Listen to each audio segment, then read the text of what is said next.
Hi guys, I'm Chef Pooja Dhingra.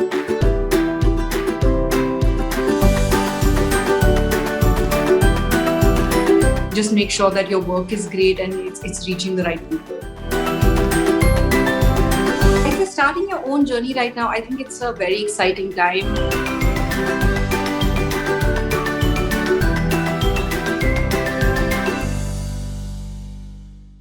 Hello and welcome to Influencer Adda. This is Karuna. Due to the global pandemic, many businesses have suffered. A few have perished in this process, while a number of others have managed to thrive. Today, we'll be talking to chef, entrepreneur, content creator Pooja Dhingra about the impact of the pandemic, how can a business sustain through these challenges, and a few trends to watch out for. Thank you so much for joining us today, Pooja. It's such a pleasure to meet you. Thank you for having me. Pooja, can you take me back to the time when you thought of leaving law to become a chef? Who and what inspired you to do that? Yeah, so when I was about, so I'm a certified pastry chef, and when I was about 16 or 17, I thought I wanted to be a lawyer. That lasted only for 2 weeks because 2 weeks into law school, I kind of instinctively knew that this wasn't for me. I saw the books and I saw the work, and I knew that I'm a creative person. I like working with my hands. I love desserts. So I knew that I had to leave that and get into pastry. And so luckily I had a very supportive family. And when I told them that I wanted to quit law school, they were more than happy for me to do that as long as I was, getting my education in some other field. Right, and you started baking when you were 6, is that true? Yes, so I started baking with my aunt when I was 6, and it was just mostly me being in the kitchen and being this child that always needed to do something, and I was always bored. So I was used to spend my weekends with my aunt, and she was just like, one day she just got fed up of me and said, "Just sit on this kitchen counter and let me teach you how to make brownies." So that was my first actual experience. That's amazing. That's amazing. And you started your own business in 2010, right? When social media was not really considered a serious marketing vehicle. So, how did you establish your position in the market and how did you market your cafe? So, I think that in 2010 when I started, I was 23 years old. I was very young. I didn't really know. I started working out of my home kitchen and then slowly moved into a central kitchen space. But the one thing I knew was, obviously we didn't have budgets for marketing and we didn't know what, in my sense, I knew how to make a great cake. And I just knew that more people had to try it. And if they tried it by word of mouth, they would like it and tell their friends about it. And my phone, I think we're this generation where the phone is the extension of our hands, and I always had my phone with me, and I was in the kitchen always, and it just happened, coincidentally, that I would finish baking for the day and I would just take pictures of what was around me, and at that point upload it on my Facebook page. And I would just see instant reactions, right? Friends and family would see it and say, "Oh, this album, this cake from that album, I want to order that." So very early on, I realized the power of that, and I realized that you can reach a whole audience without, just by your own creativity, being in your own home kitchen. You don't have to do too much or spend too much on it. Just make sure that your work is great and it's reaching the right people.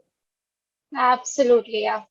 And today you have 7.4 million followers on Instagram, right? When did you start creating content religiously on Instagram and other platforms? And what do you think has helped you reach where you are today on social media?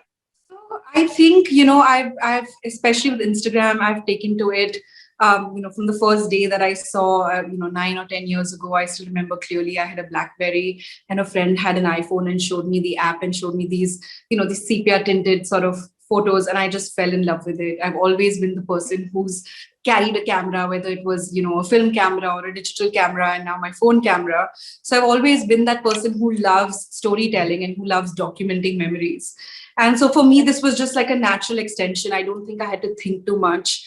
I just realized that it's a great platform for storytelling, and I kind of just told my story through it. So whether I was struggling setting my business up, whether I was making something super delicious, whether I was, the really high highs or the low lows, I just kind of documented it all through the process. And I think through that, somewhere people really connected with the story. Obviously, making delicious stuff helps, and everybody wants to look at pictures of beautiful desserts. So that definitely Mhm. helped me. But yeah, I've been doing it for 9, 10 years now, and I think that as As I grow as a person, the kind of interactions that I have changed, but the essence and the reason why I do it remains the same, which is just to connect with people. Right. Okay. And you started this venture when you were 23, as you mentioned. And even today, women chefs only make about 3% of the workforce in India, which is such a tiny number. So, can you talk to me about that? What kind of challenges did you face working in a highly male dominated industry? Correct. So, I do definitely feel that it is, even for me, say, when I took the decision to go to culinary school about 13, 14 years ago, it wasn't very common. You didn't have a lot of female chefs that you could look at and say, I want to be like her, or Right. this is normal. So even when I went to culinary school, I think in Paris, I was in Cordon Bleu, I was the only Indian student, only Indian woman's actually only Indian student in the whole class.